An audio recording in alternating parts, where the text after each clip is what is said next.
Welcome to Thinner Peace and Menopause and Beyond. This is Dr. Deb Butler, Master Life and Weight Coach, and as always, your coach. Today is episode number 215. It's a special one. Stay tuned.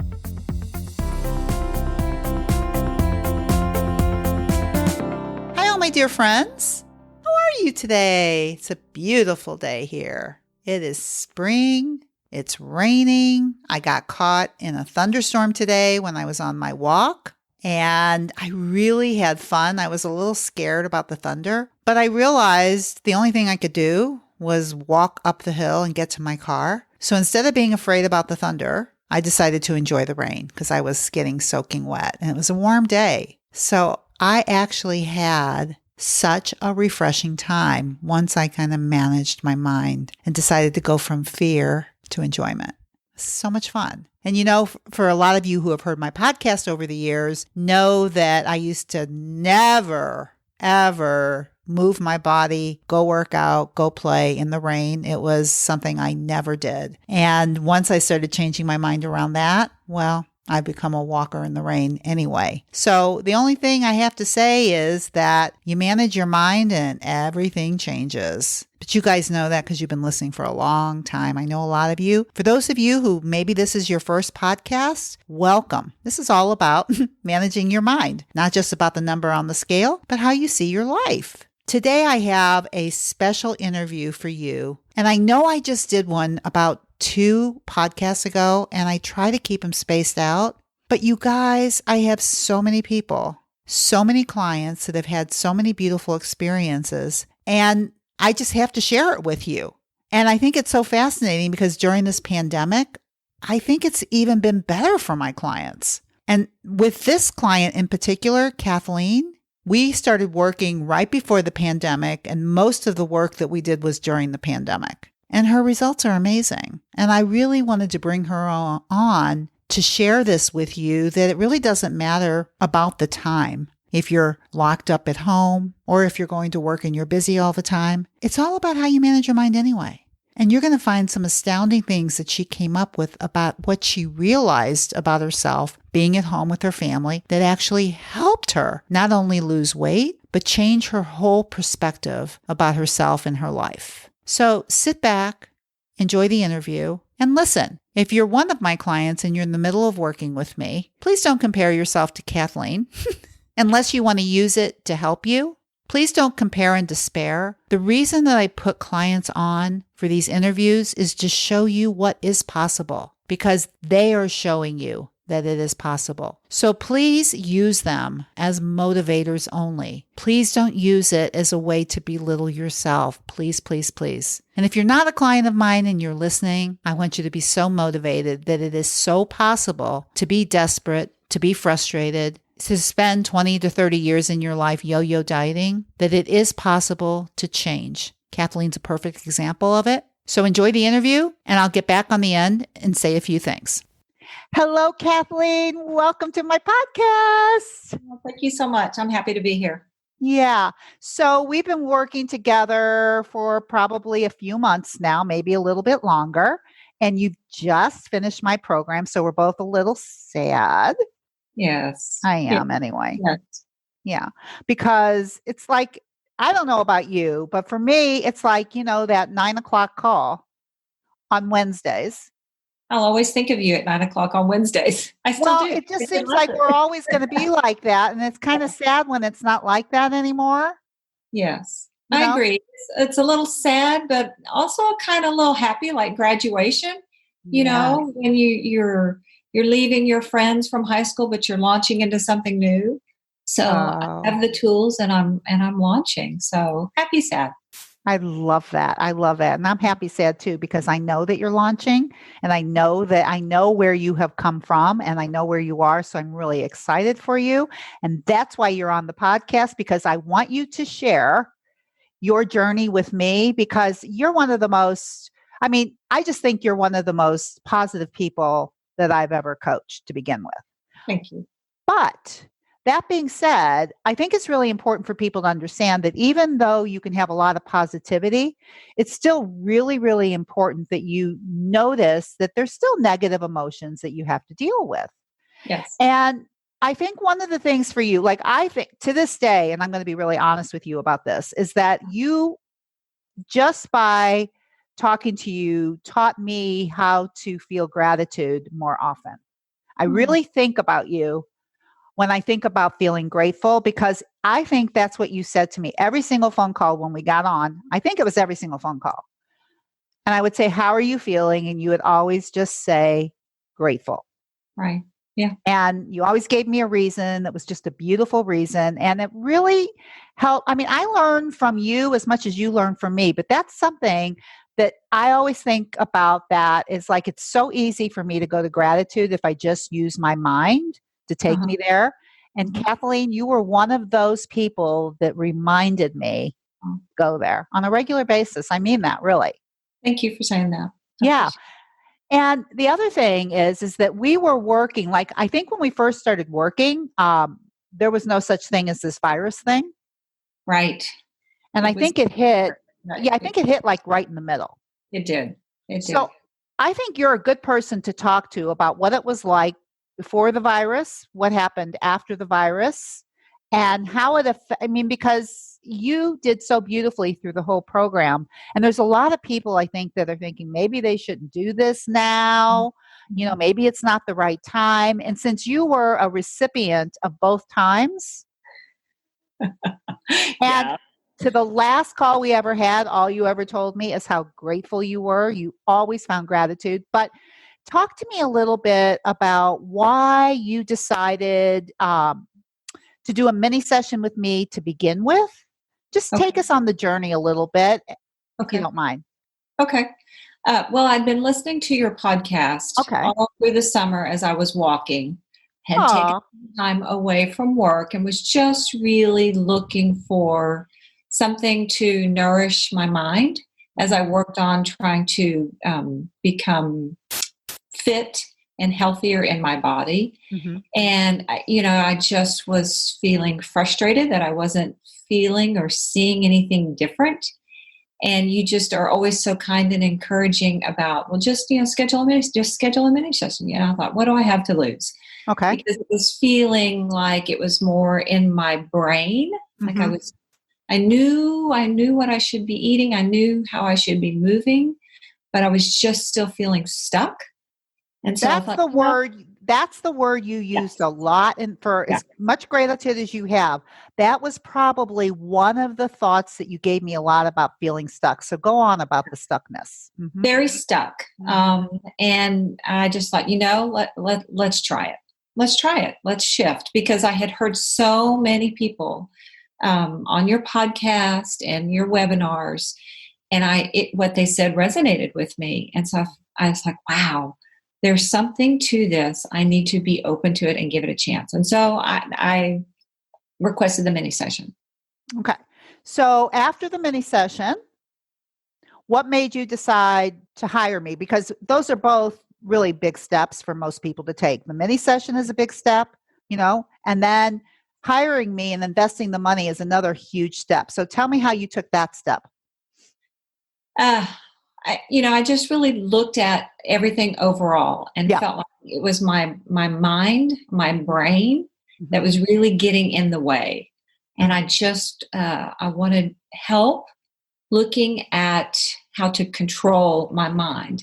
And really, it was about how to become aware of my mind and how I was kind of my own worst enemy without really realizing it. Yeah. You ask amazing questions, and you would just reflect question after question that really made me think more. And then you taught me so much about how to, I'm in charge of my mind. I can control my thoughts. I can control my feelings, and that it's not this crazy, uncontrollable beast. That was huge. That was huge. So I just thought, let's just see. I just took a chance, and I'm glad. But it was a huge leap of faith. So A huge leap of faith. So let's talk about that because how did you have the faith? I mean, I think when you say that, a lot of people don't have the faith. So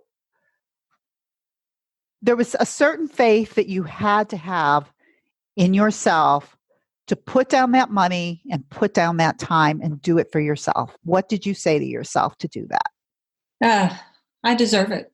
What I'm doing is spinning my wheels and wasting money, honestly, and that I'm worth it and I deserve it, and let's do this, because I just wanted to do it, and then just enjoy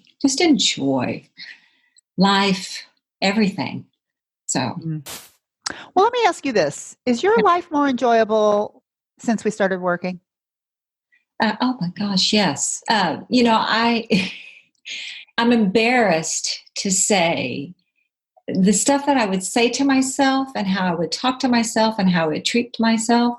Really looking at it, I'm embarrassed that I ever did that to myself, because I never do that with the people that I love, my friends, family, none of that. But oh my goodness. Here we go. It was hard and beautiful to turn it and realize, my goodness, why are you doing this to yourself? And to know that I didn't have to, and that I could control that. And that was so huge. It was so huge. So, oh my gosh. Yeah. Sorry. No, I think it's a beautiful thing. It tears me up too, to realize that, we think that this being mean to ourselves is something that has to be done. Like we don't notice it, that we're doing it.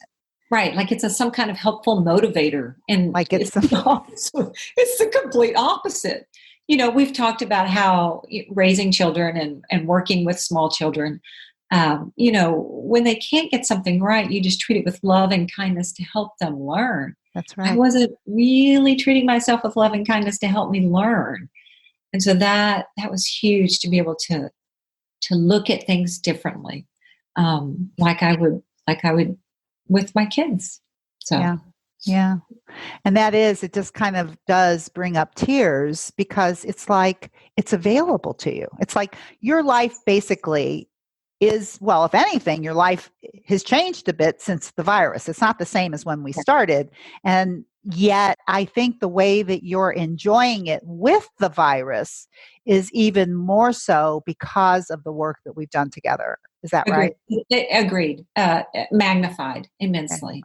So, yeah. Right. And so I think it's really good, because it's like, okay, the virus, it's like, what do you think might have happened had we not been working together and this virus thing happened? Oh, goodness.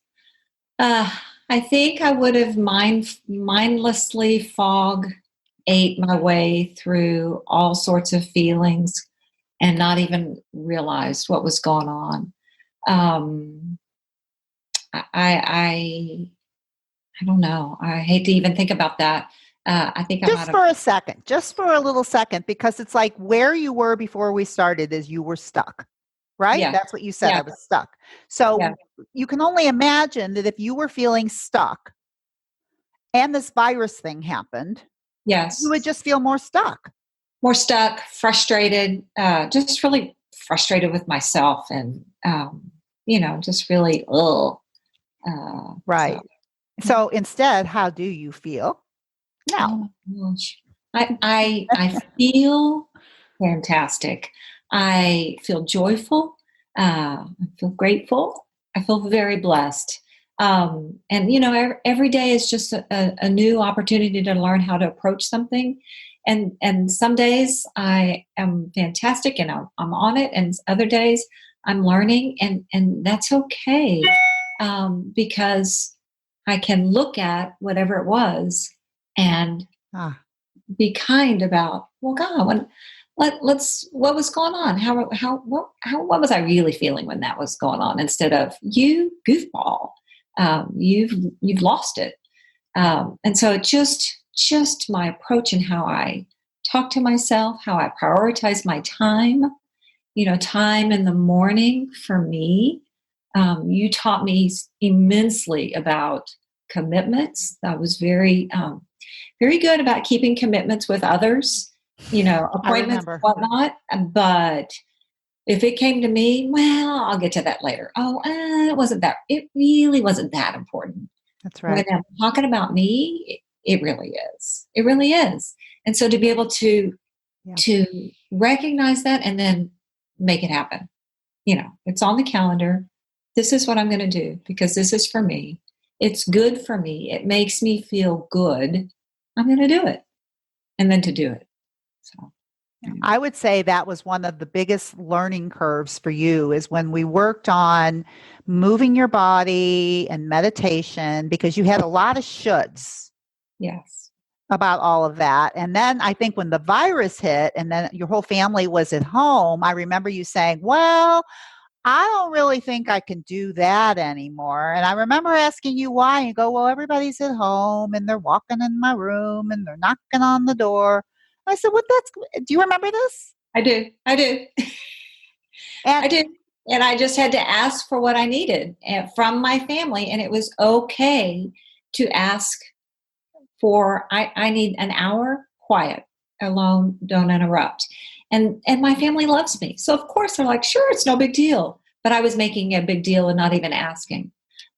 So yeah, that was huge to be able to just to ask, this is what I'm going to do. And this is what I need from you. And everybody's like, cool. Okay, Mom. right. And I just want to interject because it's really important from a coaching perspective is that even if they didn't say it was okay, it still could be okay. Right. Right. Right. Even right? if they because I just want to interject on that a little bit because I think what happened is you told them this is what I'm doing. And I can't be disturbed at this time. So it really wasn't like, okay, you can do that. That they weren't really giving you permission. You just told them how we're going to be rocking and rolling around here. Right. Right. Right. And right. It's like the whole world didn't fall apart and your whole family didn't walk out on you. Right. Because you stood up for yourself. Right. Right. I don't have to be available to them 24/7 all the time. And life goes on and everybody's going to be okay if Mom takes care of herself. Oh so, my yeah. God. That's huge. Even if they are, not cool with it, life goes on and it's all going to be okay. Well, just think about this. And I think about this for a lot of parenting. It's like, how long do we go on saying that we just want everybody to be okay? We're not okay. Right. Right. I think that's where you were living is you weren't okay, but you were very concerned about the people around you being okay. You were living in their minds.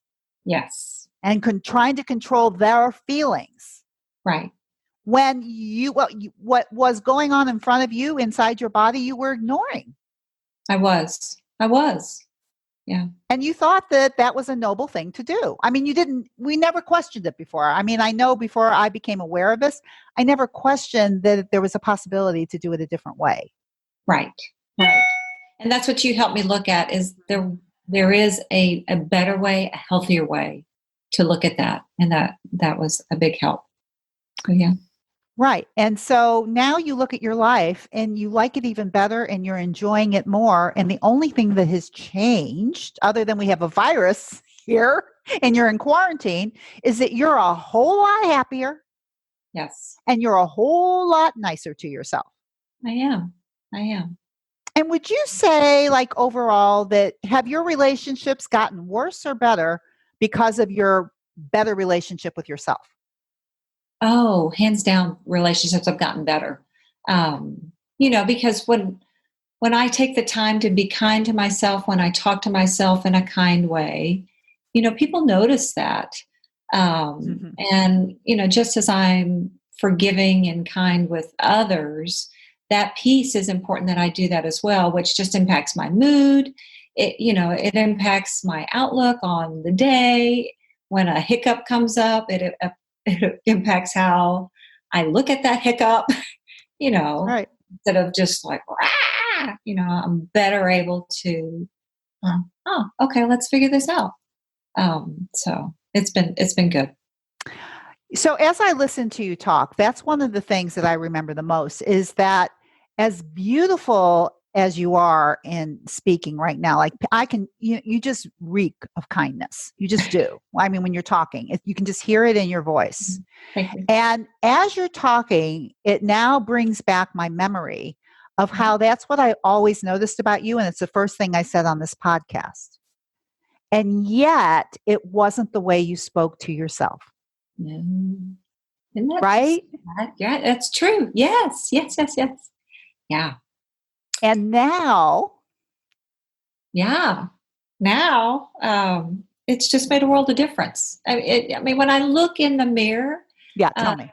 Even though it's quarantine, I put on mascara today, but I have not been wearing mascara.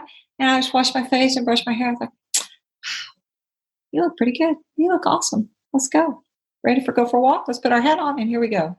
So I'm not as, I care more about the inside than the outward appearance. I don't know if that makes a lot of sense. Like I haven't worn my glasses in forever. But now I do because it's the quarantine and I'm just not going to fuss with contacts and it's okay. So here I am with my glasses. Well, I think what that says is that I think that because I think your perception of yourself has changed. Oh, yeah. And I mean, yeah, go ahead. Go. So sorry. Well, I just think that because you're more accepting of yourself, I think even what you see looks better. Yes. I mean, you've lost weight, yes, but it's not that, is it? No. Tell me what it is. I think it's very good.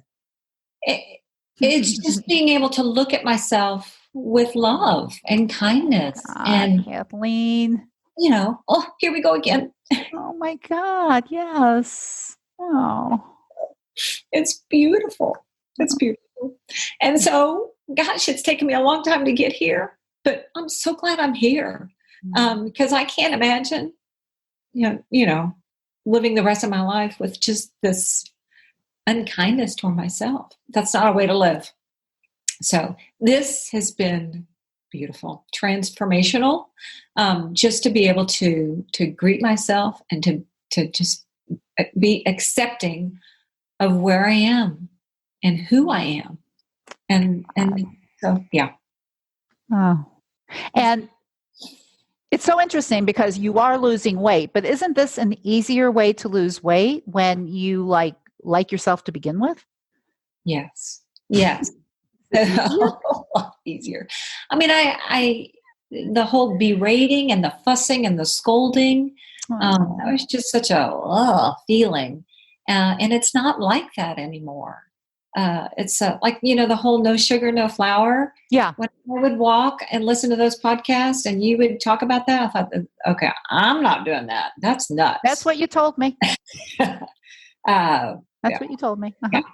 Yeah. But when we got to that point and working with each other, I had been able to embrace and look at things with a different point of view, just like, well, let's just see. Let's just, it's an experiment.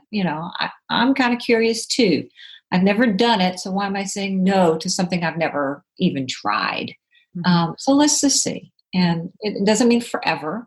It's just, let's just see. It was fascinating.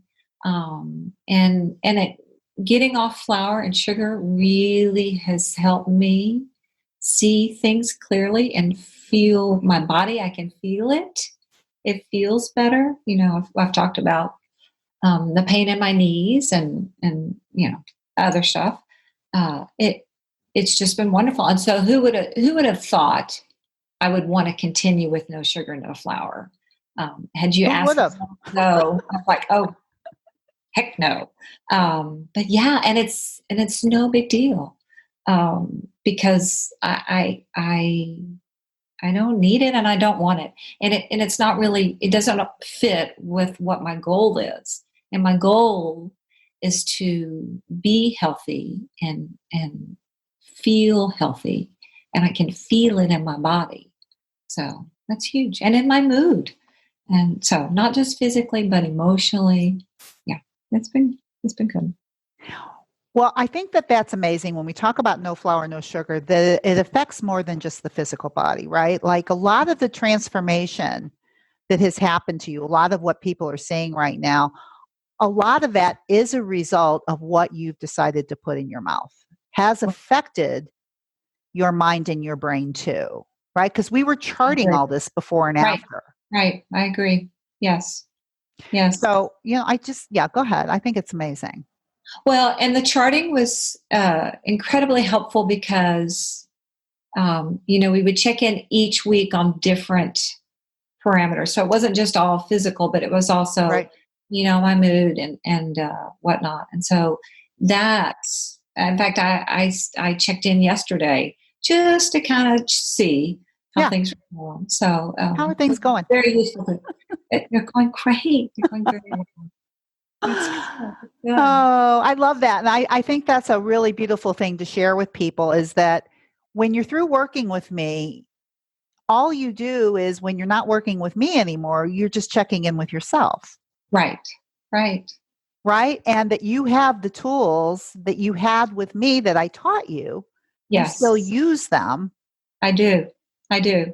I still have my little journal book and I write down, what I have for breakfast and what time. And You're still food journaling. Uh-huh. I'm still food journaling. And, when I meditate and when I work out. And so it's not your official form, but it's my little tiny spiral notebook that I just great. Right here, and it can go with me in my purse if I'm out where I'm not out and about. But before when you used to go out and about the pandemic, I was like, oh, I can't write anything down because it's such a big right. Where I was like, well, that's silly. I can and did. So that's been one. So I still do that. I write down my time commitments to myself of when I'm going to play, exercise, and meditate, have quiet time. So that is on my daily calendar. Still doing that. And then the model, going through the model just in my brain. I don't always write it down, but it is percolating through my brain, particularly if there's a hiccup. And just it's like, well, let's look at this. Let's just step back a second and let's look. Which is a very different, that's completely different than what I was doing before. Mm-hmm. It was, man, you blew it. You blew it. And then negative thing. So much kinder way to look at how I handle things when life happens. Because I can hear it. It's just going to keep happening. Life is going to keep happening, right? So the only thing you can control, if you can't control the happening of life, is you can control how you want to manage what's happening in life. Right. And I do believe you got that. I do believe. So let me ask you this, because one of the things that really made a difference to me or really brought my attention to you is when I asked you about why this is the last time you're ever going to have to do this again. Uh-huh.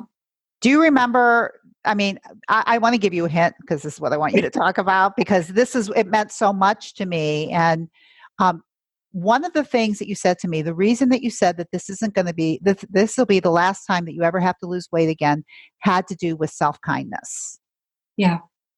And if you would just talk about that just a little bit before we end this podcast, I really want you to share that because it's the most meaningful thing I think I've ever heard when somebody's told me about why this is their last time. Okay. Well, I mean, you've taught me so much, and you taught me the importance of being kind to myself, right. And how I was really just shortchanging myself, and how unfair that was to myself. Yeah. And why was I doing that? Why? I deserve more. I'm worth it. I'm lovable. I should treat myself as such.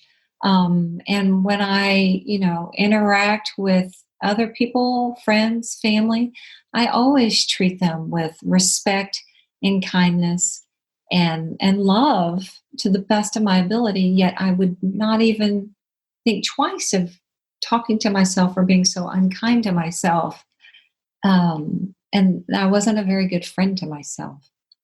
So this is the last time that I will ever have to go on a diet.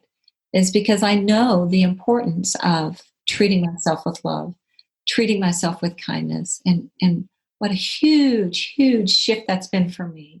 And that no matter, here we go, no matter what happens or comes along, I know, and I know in my head and I know in my heart that I can handle it with grace and love and kindness for myself to deal with it and learn, and just pick up and keep going. You just pick up and keep going. And it's okay if you falter, because nobody's perfect. And I'm not perfect. And I don't have to be perfect. And thank goodness I don't have to be perfect.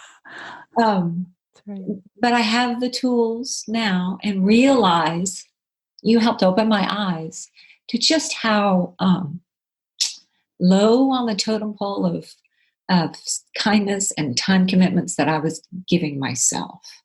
And that's just not fair to me.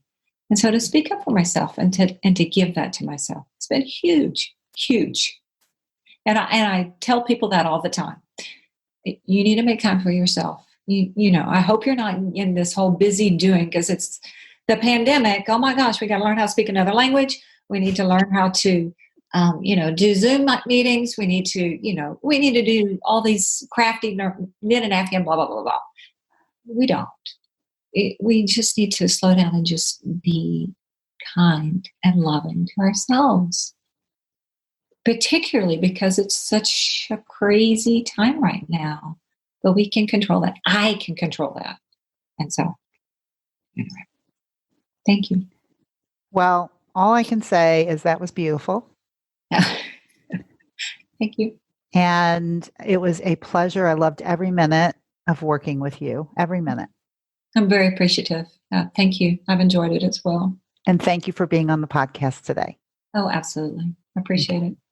Well, you see why I wanted to put her on. Really, it's perfect for this time, because she said, if it wasn't for the work that we were doing and she was stuck in the house with her family, she would have been eating her way through it. Instead, she was mindfully managing what she put in her mouth, but also she was really learning how to manage her mind about how she was seeing her family, and more important, about how she was seeing herself. One of the biggest takeaways I want you to take from this that she said, the biggest takeaway is that the reason that this is the last time for her, the reason she knows this without a doubt, is because she knows how to bring herself back, because she knows how to be kind to herself. That out of all the tools that she's learned from me, self-compassion and being kind to herself is the biggest for her. And because she now knows how to do that, she knows that this is the last time she will ever have to lose weight again. And I want to offer that to you too. If you're ready to make this the last time you ever have to lose weight again, know that sometimes it's not always what you're putting in your mouth. It's what you're saying to yourself in your head.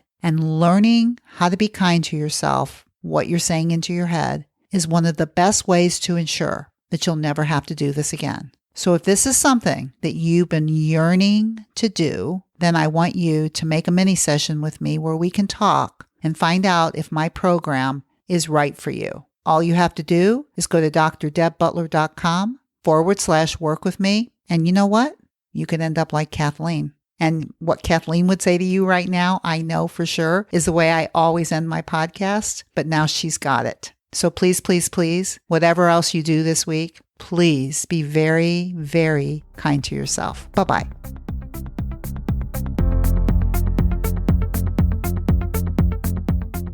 If you're ready to take your eating issues to another higher, more improved level, well, it's time to talk to my wife, Dr. Deborah. She's helped hundreds and thousands of people. Just visit drdebbutler.com/work with me. You'll get a free consultation with Dr. Deb and find out if coaching and talking to my wife is a solution to your struggles.